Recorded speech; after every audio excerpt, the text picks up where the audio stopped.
As veias abertas da América Latina. Os esplendores de Potosí. O ciclo da prata. Dizem que no apogeu da cidade de Potosí, até as ferraduras dos cavalos eram de prata. De prata eram os altares das igrejas e as asas dos querubins nas procissões. Em 1658, para a celebração do Corpus Christi, as ruas da cidade foram desempedradas, da matriz à igreja de recoletos e totalmente recobertas de barras de prata. Em Potosí, a prata ergueu templos e palácios, mosteiros e cassinos, deu motivo a tragédias e festas, derramou sangue e vinho, incendiou a cobiça e desencadeou o esbanjamento e a aventura. A espada e a cruz marchavam juntas na conquista e no butim colonial. Para arrebatar a prata da América, marcaram o encontro em Potosí os capitães e os astecas, os toureiros e os apóstolos, os soldados e os frades. Convertidas em pinhas e lingotes, as vísceras da rica montanha alimentaram substancialmente o desenvolvimento da Europa. Vale um Peru. Era o maior elogio que se podia fazer às pessoas ou às coisas depois que Pizarro se tornou o dono de Cusco. Mas, a partir do descobrimento da montanha, Dom Quixote de La Mancha adverte Sancho com outras palavras: vale um Potosí.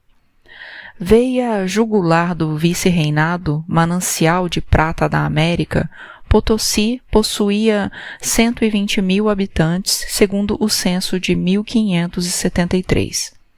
Apenas 28 anos tinham transcorrido desde que a cidade brotara entre os páramos andinos e já contava, como por artes de magia, com a mesma população de Londres e mais habitantes do que Sevilha, Madrid, Roma ou Paris. Por volta de 1650, um novo censo adjudicava a Potosí 160.000 habitantes. Era uma das maiores e mais ricas cidades do mundo, 10 vezes mais populosa do que Boston, num tempo em que Nova York nem sequer começara a ser chamada assim. A história de Potosí não nascera com os espanhóis. Tempos antes da conquista, o Inca Huayna Capac tinha ouvido seus vassalos falarem do Sumaj Orco, a Montanha Formosa, e por fim pôde vê-la quando fez com que o levassem, já enfermo, às termas de Tarapaia. Das choças de palha do povoado de Cantumarca, os olhos do Inca contemplaram pela primeira vez aquele cone perfeito que se alçava, orgulhoso, entre os altos cumes da cordilheira. Ficou estupefato. As infinitas tonalidades avermelhadas, a forma esbelta e as gigantescas dimensões da montanha continuaram sendo motivo de admiração e assombro nos anos seguintes. Mas o Inca suspeitara de que em suas entranhas ela devia abrigar pedras preciosas e ricos metais, e lhe ocorreu acrescentar novos adornos ao Templo do Sol, em Cusco. O ouro e a prata que os incas tiravam das minas de Colqueporco e Andacaba não saíam dos limites do reino, não serviam para negociar, apenas para adornar os deuses.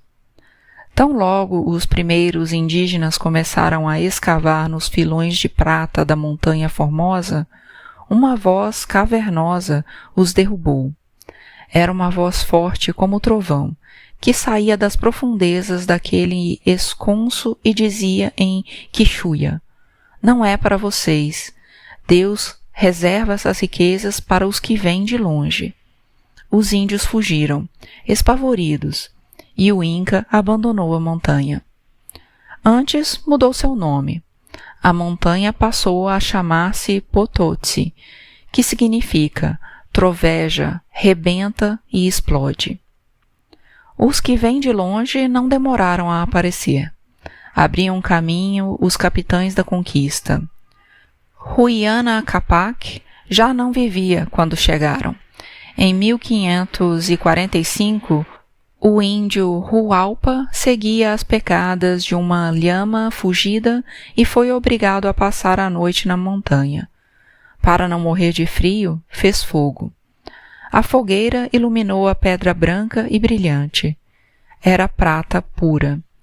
Precipitou-se a avalanche espanhola. Fluiu a riqueza.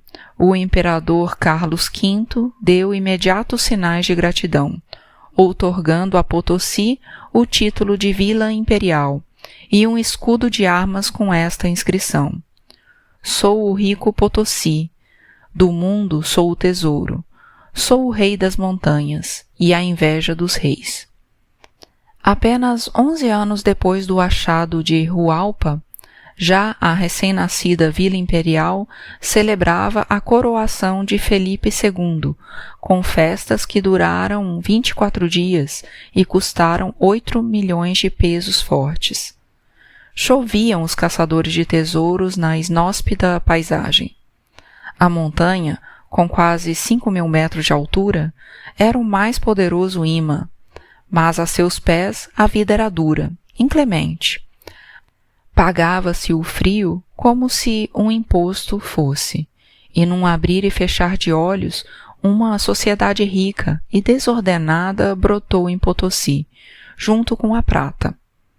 Auge e turbulência do metal, Potosí passou a ser o nervo principal do reino, na definição do vice-rei Furtado de Mendonça. No começo do século XVII, a cidade já contava com 36 igrejas esplendidamente ornamentadas, outros tantos cassinos e 14 escolas de dança. Os salões e os teatros e os tablados para festas exibiam riquíssimos tapetes, cortinados, brasões e obras de ourivesaria. Das sacadas das casas pendiam damascos coloridos e panos entrelaçados de ouro e prata. As sedas e outros tecidos vinham de Granada, Flandres e Calábria. Os chapéus de Paris e Londres, os diamantes do Ceilão, as pedras preciosas da Índia, as pérolas do Panamá, as meias de Nápoles, os cristais de Veneza, as alcatifas da Pérsia, os perfumes da Arábia e a porcelana da China. As damas brilhavam com suas pedrarias, diamantes, rubis, pérolas, e os cavaleiros ostentavam tecidos bordados da Holanda.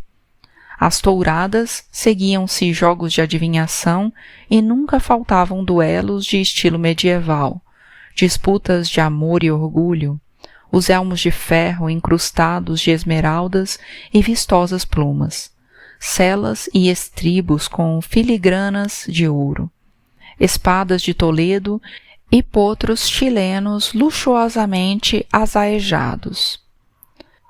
Em 1579, queixava-se o ouvidor Matienzo. Nunca faltam novidades, sem vergonhices e atrevimentos. Nessa época, já havia em Potosí 800 jogadores profissionais e 120 prostitutas célebres, cujos resplandecentes salões eram frequentados por mineiros ricos. Em 1609, as festas do Santíssimo Sacramento foram celebradas com 6 dias de comédias e 6 noites de máscaras, 8 dias de touradas e 3 de saraus, 2 de torneios e outras comemorações.